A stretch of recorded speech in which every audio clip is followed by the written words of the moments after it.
Larf. Written and illustrated by Ashley Spires.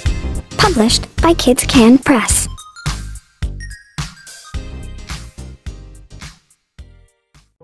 Have you ever felt like nobody knows you even exist? That's exactly how Larf feels. And he likes it that way. Larf is a Sasquatch. The only Sasquatch, it seems. He lives a quiet life in the woods with his bunny, Eric. He was almost discovered once or twice. A hairy, 7-foot-tall, scarf-sporting man-beast is pretty hard to miss. It's a guy in a gorilla suit. An escaped circus bear. Aunt Mildred? A computer-generated fake. But luckily for him, people rarely believe in anything new and strange. And Larf is definitely strange. Larf knows no one would ever leave him alone if they found out he was real. The thought of all that attention makes him a bit sweaty.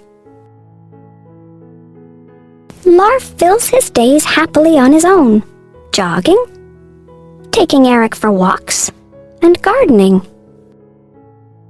Until one morning, he notices an odd article in the newspaper.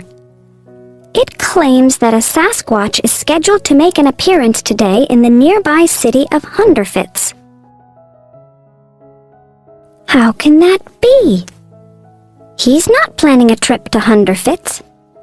And even if he was, he certainly wouldn't be going on a Wednesday. It's laundry day. Larf realizes this can only mean one thing. He is not the only Sasquatch in the world. This could change everything. Larf isn't sure he wants a change, but having another Sasquatch around opens up so many possibilities. Teeter-tottering would no longer be impossible. He could share hair grooming tips. And his witty commentary on cheesy movies would no longer go to waste. That settles it. Larf has to meet this other Sasquatch. Traveling to Hunderfits is generally something that he avoids, but this is a once-in-a-lifetime opportunity. Besides, Larf is a master of camouflage. He is sure to go unnoticed. Billy, don't stare. What is that? Aunt Mildred? On the way, Larf starts to wonder what the other Sasquatch will be like. If this guy is making appearances, then he could be a bit of a showboat. Larf isn't sure he wants to be around someone like that. What if they don't get along? What if the other Sasquatch doesn't like Larf? What if he does like him and wants to move in? What if he doesn't pick up his laundry? What if he eats meat? What if he's allergic to Eric? Or, worst yet, what if he is a she?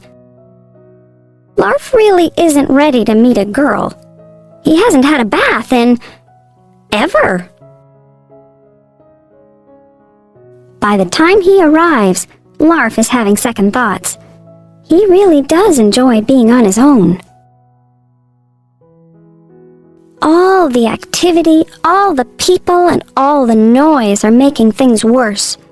Larf can hardly see straight, let alone think straight, in all this hubbub. Does the other Sasquatch actually like being around so many people?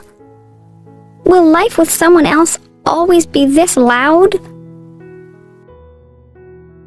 Suddenly, Larf spots the other Sasquatch. But something doesn't seem quite right. Why are its eyeballs not moving? Is that a zipper down its belly? And since when could a Sasquatch wear perfectly normal-sized running shoes? You aren't a real Sasquatch, Larf realizes aloud. The other Sasquatch removes its head. Of course I'm not. Sasquatches aren't real, the guy underneath replies. There is no other Sasquatch. It was all a big fake. Larf is disappointed, but at least he can return to his quiet life in the woods. Then, while Larf is waiting for the bus back home, a voice says, "Your bunny is super cute." Larf looks up, and this time, what he sees seems exactly right. It looks him right in the eyes and blinks. It's covered in hair but has no zipper, and its feet are enormous. "My name is Cheryl, and this is Patricia," the other Sasquatch says, smiling. Like Larf, she had come to meet the real Sasquatch. Now it seems she has. Larf invites her over for supper next Wednesday. They are the only two of their kind in the whole world, after all. It's just the polite thing to do. Cheryl agrees. But I should tell you, neither Patricia nor I eat meat. Larf decides that just as soon as he gets home, he's going to have a bath.